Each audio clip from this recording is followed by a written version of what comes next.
I'm Kylie Blair, and welcome to my final video project. Today, I will be examining the sport of competitive bouldering, namely through the International Federation of Sport Climbing, for both a men's and women's competition in a sociological perspective.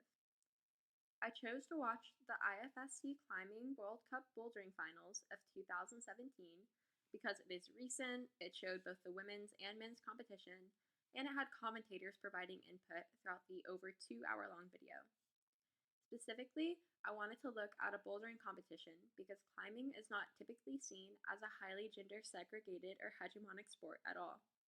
I wanted to examine the competitions to see if there are any of these underlying sociological concepts that people may not realize actually do affect what is typically championed as a progressive sport.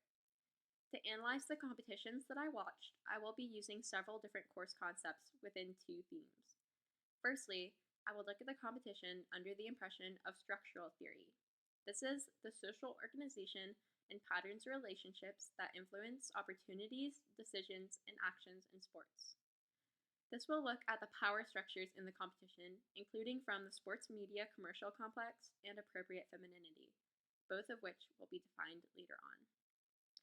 I will also examine the competition watching for orthodox gender ideology.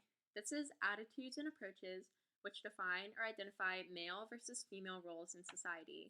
This includes evaluations of the rights and responsibilities of traditional and distinctive roles for men and women. This will look at how the female athletes present themselves and how they are viewed by the IFSC institution and by the public. Such will include insights on the female athlete paradox and sexual objectification, both of which will be defined later on. Firstly, I examined the power structures in the competition. This, of course, means to examine the IFSC as an institution for some background. Climbing, unlike football, soccer, or other mainstream sports, never really comes to mind potentially as being shaped by typical sociological phenomena found in sport, nor was it brought up in this course, so I wanted to analyze it for myself. The IFSC, founded in 2007, champions itself as leaders of equality, hailing 38% of female participants. Looking through the website, however, I found that of the top 12 featured athlete profiles, only 2 are of women, that is 16%, and of the 13 board members, only 3 positions, or 23%, are filled by women. IFSC World Cup competitions, such as the 2017 one I viewed, provide a unique dynamic towards how females versus males compete. The competition I watched showed both the male and female competition, but only had 2 male commentators. Though the competitions are not co-ed in judging or competing against each other, they do usually compete at the same time.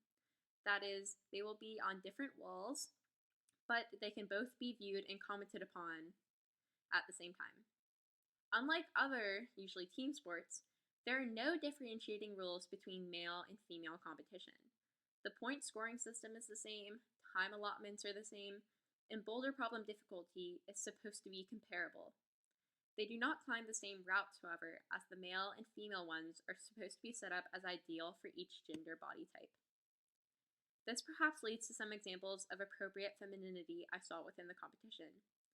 This is when to be appropriately feminine is to be an athlete which dresses or moves in a way that is deemed more traditionally feminine by society. Though bouldering requires the same skills no matter if you're male or female, namely strength, flexibility, efficiency of motion, power, and more, the movements of the female climbers are almost always described differently than that of the males.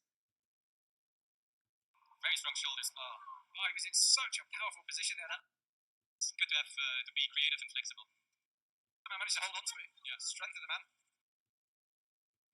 Seemingly not too worried about not nailing that move. No, she looks really relaxed. Yeah, really powerful method that Kokoro was trying to do there. The language used by the media also serves to undermine the females.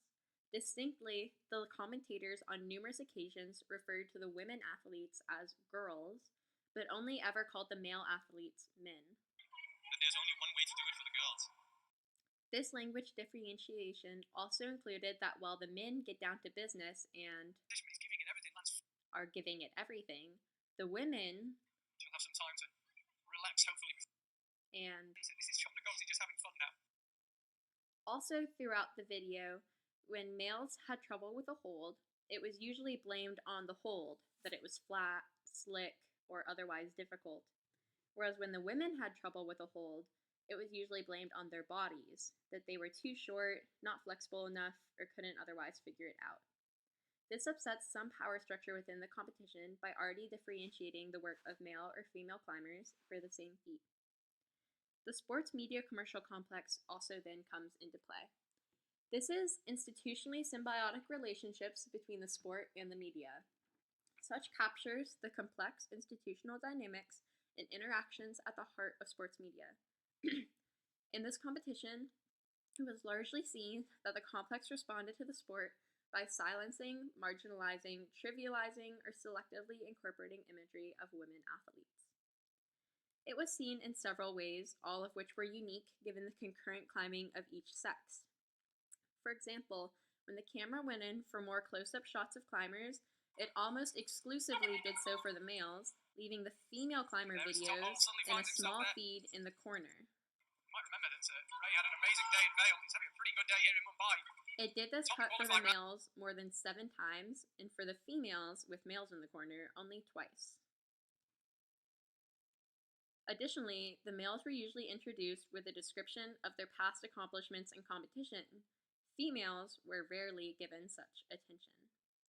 These numbers indicate times when I noted whether the males were introduced with their feats or when the females were.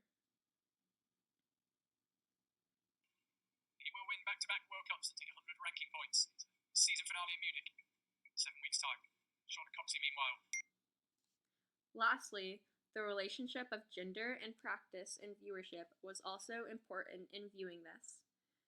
Though there's no uniform for bouldering, the competitors were only required to wear a number and athletic shirt with their country on it. The presentation and behaviors of the female athletes showed some themes of the female athlete paradox. This is when female athletes negotiate and reconcile the social expectations surrounding femininity with their athleticism. Of the 6 female athletes, 5 displayed some outward appearance of traditional female femininity. This includes brightly colored lipstick or makeup, nail polish, colorful chalk bags, colorful hair scrunchies, and more, including also visible fashion bralettes.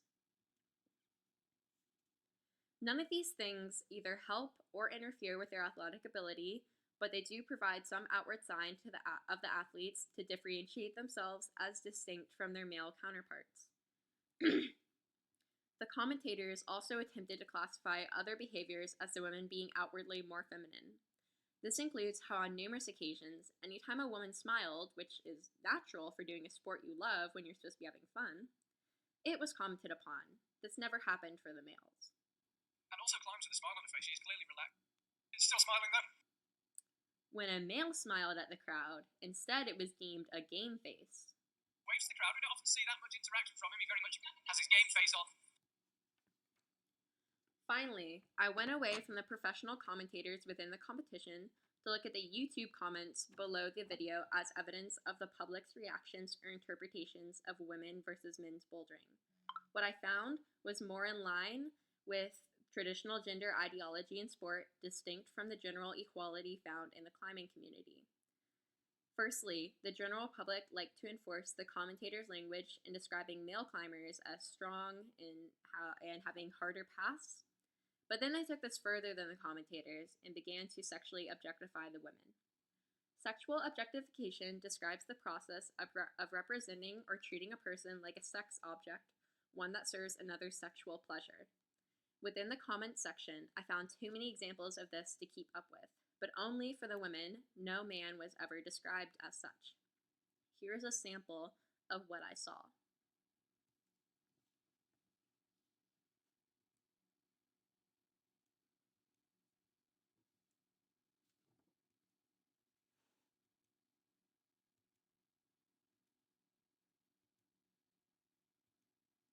This is echoed across the climbing community further than the discussion of this one competition, as seen in some basic Google searches. When looking at the top male climbers, the first 3 results show the strongest climbers or the best climbers. When looking at the top female climbers, the first 3 results say who to follow on Instagram or rock hard bodies, the hottest climbers. Just for fun, I then Googled second climbers, and of the top 2 rows of results, there is only 1 male. Such generally shows that while the actual institutions of climbing seem to be trying to find gender equity, the public tends to stray more towards hegemonic gender ideology. Overall, I found it somewhat both troubling and pleasing to examine the sport of men's and women's bouldering. Whilst under structural theory, the backing institutions of the sport seem to strive for equality and is far more progressive along the lines of such than many other more mainstream sports. However, as far as playing into orthodox gender ideology, though the competition itself is equitable, the perception of female versus male athletes was worrisome, and it shows where the sport can continue to be improved upon. These final understandings led me to some questions I will leave you with, including what stereotypes exist about climbers, that is, what obstacles are faced by any number of communities in climbing, like women as largely considered in this video, but also including ethnicity and racial makeup of the community, the experience of LGBT plus climbers, or the partiality that social class may bring to the sport. Also, why does climbing have a stereotype as being feminist, and how do such values actually play out in competition and in the community at large? Finally, what institutional roles can women begin to fill in competitive climbing, and how will this translate to reduce or remove bias or appropriation of their athletic abilities and feat? Thank you for watching, and this class prepared me to see the more subtle underlying power structures and sociological phenomena at play, even under the guise of a more feminist sport such as climbing.